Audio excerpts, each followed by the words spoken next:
Greetings, viewers. Today we're checking out 5 atheist arguments and we're responding to them because it's fun. And no disrespect to atheist brothers and sisters out there, nothing but love. Your comments are welcome, welcome, welcome in the comment section. Boom!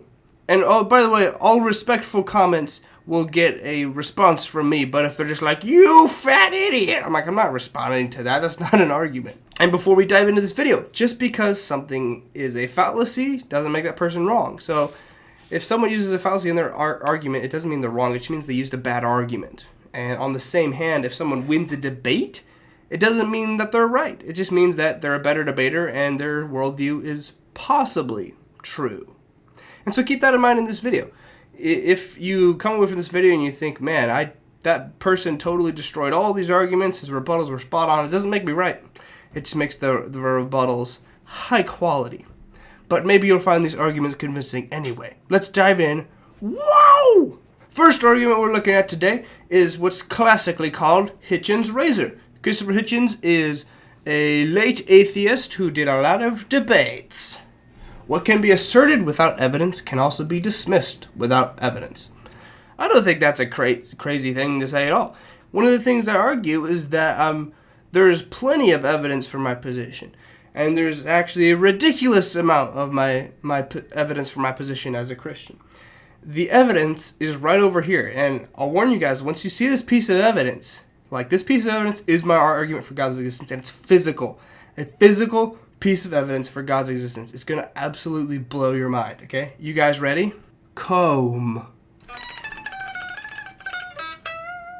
Guitar. Stormbreaker. The reason I argue that literally any one of these random items is somehow evidence for God's existence is that any one of these items you can trace back through a trail of cause and effect. This comb was made by some manufacturers, etc. The plastic was found somewhere. I don't know how combs are made.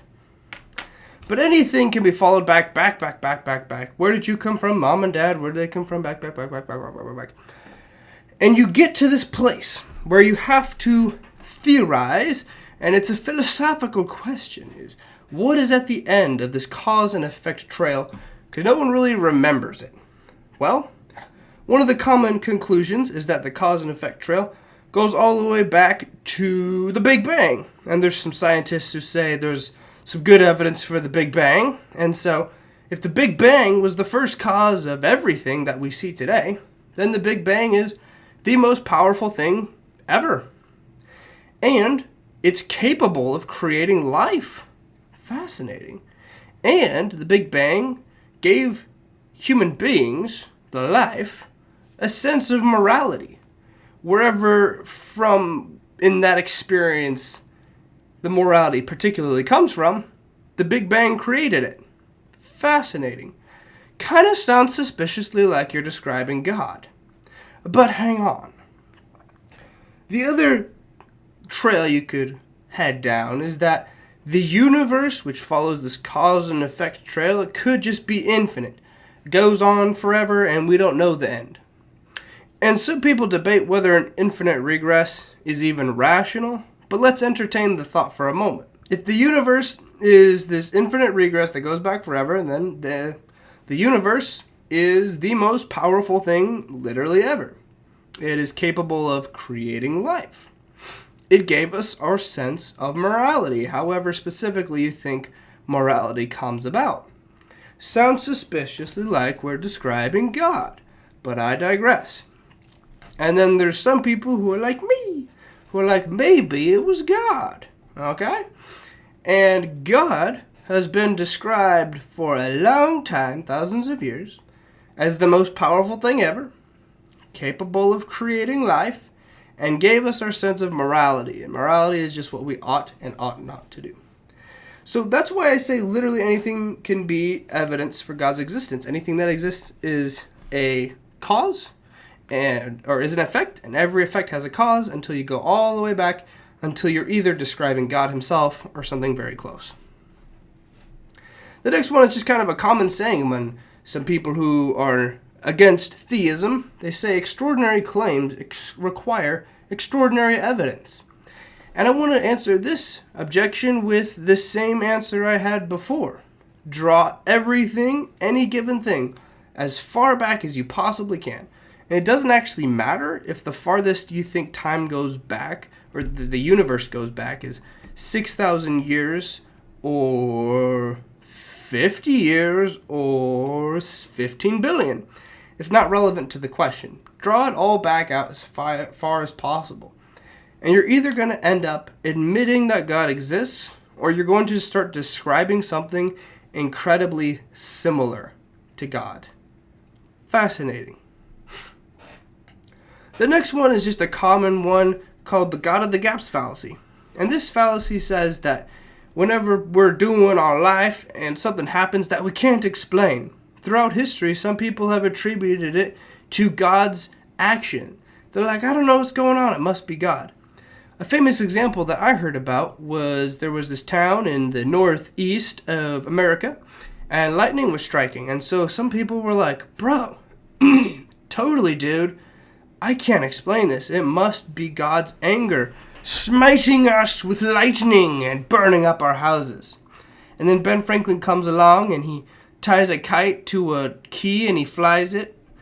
And he's like, nah, dog, it's electricity. And then he invented Tesla. Not a very good historian over here. Ben Franklin discovered how lightning works and what it is, and did not disprove that it was God's anger. For the record, I don't think lightning is God's anger, but God set everything into motion. So, because someone asserts that God was doing something here, doesn't mean they're wrong when science figures out exactly what was in the middle, because God set everything into motion in the first place. Some Christians believe he set everything into motion way back then and he just chills out now, and some people believe that he's actively working.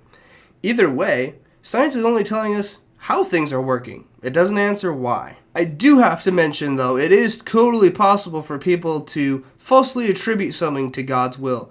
They might be like, oh yeah, this is totally God saying something. Like there's this crazy Amish woman once who this rock told me to throw my baby in the pond and the baby drowned. It's definitely possible to falsely attribute something to God's will, and I'm not saying that's a good thing. I'm curious, how many of you consider yourselves to be devout Muslims? I see a show of hands. Don't mean to single anyone out, but not many. Now, you're all aware, of course, that the Quran exists and claims to be the perfect word of the creator of the universe. You're aware that once having heard of this possibility and rejecting it, you're all going to hell for eternity. I mean, needless to say, Dr. Craig and I are both going to hell if this vision of life is true. Okay, the problem is that everything Dr. Craig has said tonight, with a few modifications, could be said in defense of Islam. In fact, has been said in defense of Islam. This is a fun argument from Sam Harris, and I actually watched the entire 2-hour debate a long time ago with him and William Lane Craig. And Sam is absolutely right, because William Lane Craig uses something called the Kalam cosmological argument, which is not dissimilar from the argument I made at the beginning of the video. It's a version of the classic cosmological argument that draws things from cause and effect all the way back to the beginning of time. This version of the argument is called the Kalam cosmological argument because it was kind of pioneered by a bunch of Muslims. So very interesting. And just because Christians and Muslims can use some of the same arguments isn't saying that they're the same thing. Christians and Muslims both believe in God. Christians and Muslims both believe in a monotheistic God. That's kind of where our similarities end, though. But on the things we agree with, we can share some of the logic we have back and forth, and it doesn't mean that we're the same religion. Why don't you believe in God?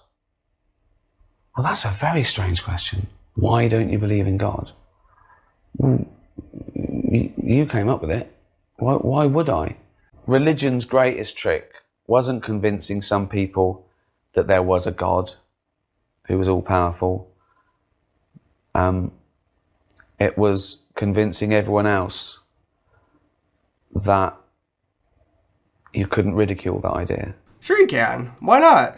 We're all born atheist, and then that gets changed or enhanced. I mean, there shouldn't even be a word for atheism. It shouldn't exist. Shouldn't need it. There's not a word for not believing in fairies. There is, however, a word for someone who doesn't have sex. Asexual. So yeah, there's plenty of words that describe people who don't do certain things. And another great point by Ricky is, yeah, we're not born really knowing much of anything. We pop out of mom and we're like, bro, what's going on, dog? So I think you'd have to theorize what it would be like to raise a baby without any teaching. Like, what would it be like if all the historical, theological, and all these historical claims of supernatural events that were all done away with? Would people just start being atheists, or would some of them start being theists? The fascinating thing about things like the cosmological argument that we opened the video with is that they're completely universal and entirely logic-based. They don't require a historical claim, and they don't require some supernatural miracle to happen. You can think up them in your head without ever having watched this video. Granted, it might be harder and take you longer. And after coming up with a cosmological argument, you might also come up with a moral argument. You might realize that you have this sense of right and wrong, and you're not exactly sure where it came from. But wherever it did come from, the person who gave it to us has an interest in us doing what's right and not doing what's wrong. Not every person raised without any knowledge of historical theism would be like this, for sure. But I'd be willing to bet that if you erased all memory of Christianity and religion in general, you'd have a new generation of theists, which is kind of what we've had for all of history. We've had majority theists, and we've had a small population of atheists. Because these strings of logic are completely universal and entirely logic-based, and you don't need any claims to come about with them. Thank you guys for watching the video all the way through. If you disagree with any of my points, please drop a respectful, loving comment, and I will respectfully and lovingly reply. And remember, Jesus is with you wherever you go to the end of the age. See ya.